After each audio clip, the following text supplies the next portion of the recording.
Students at Hillel Academy are learning and celebrating Passover in a traditional way.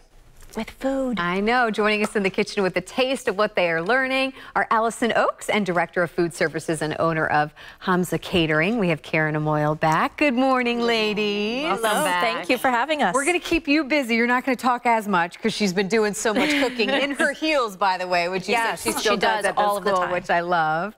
But yeah, this is a big week for you and the students. Yes, it is. It is probably one of the most famous and popular holidays, and that's Passover.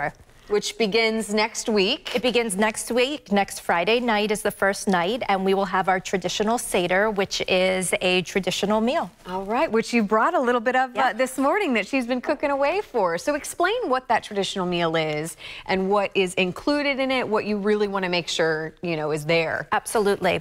So Passover is a bittersweet holiday.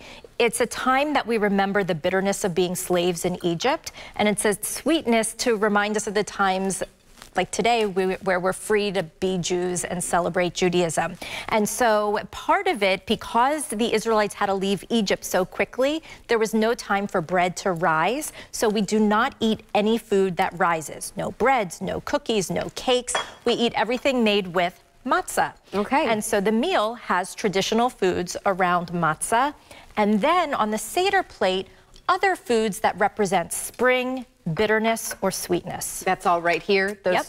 So what's kind of explain what we see there? So Absolutely. Is it a boiled egg and a... Hard-boiled egg represents life and spring. The Charoset, which we have two types here. Those that are from Eastern Europe make a charoset with apples and nuts and wine. And those that are from around the Mediterranean will make charoset with dates. Oh, okay. Wow. And that represents the mortar that the slaves used to put the bricks together in Egypt. Wow. But at the same time, it's very sweet. So it reminds us of the sweetness of being free today. Oh, I love that. And now, is this another traditional Seder plate? Am I saying that? Yes. Or is that what we're looking at too? Every family has their own Seder plate that they put on their table. This one over here is my family's. This is one of our Jewish studies teachers at school. These two belong to another Jewish studies teacher. I know, they're like artwork. Beautiful, yeah. Well, it's also the rabbis, so. Okay. Okay, that's expected then. Well, and you, Chef, explain what you're making over here, because I feel like this is the most popular thing over there. So Jews and non-Jews alike eat matzo ball soup. And every table has a bowl of matzo ball soup, which is generally a chicken broth or a vegetable broth with all kinds of vegetables in there. And then the matzo ball, again, is made out of matzah. So it cannot be made out of regular flour, anything that potentially could rise.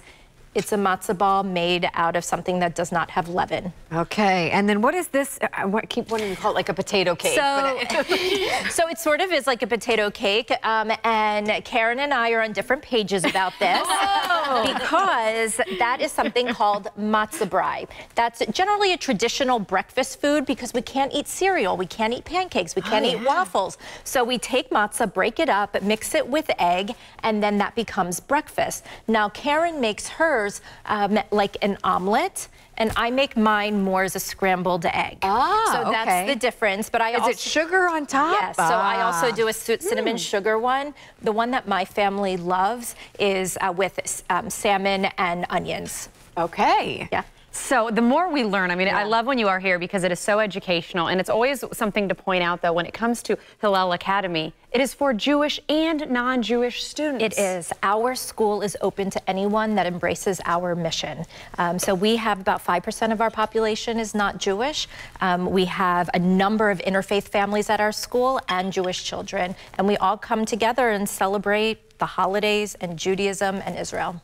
I wish more of us would do that. We need more people in the world like that. Thank you so much for coming in for this delicious food. Absolutely. And have fun celebrating Passover next week. I know it's Thank you. Special holiday, so we appreciate your time this morning. I know you'll be busy next week. Thank you. We will be, but it'll be good. All right, stay right there. We'll be right back.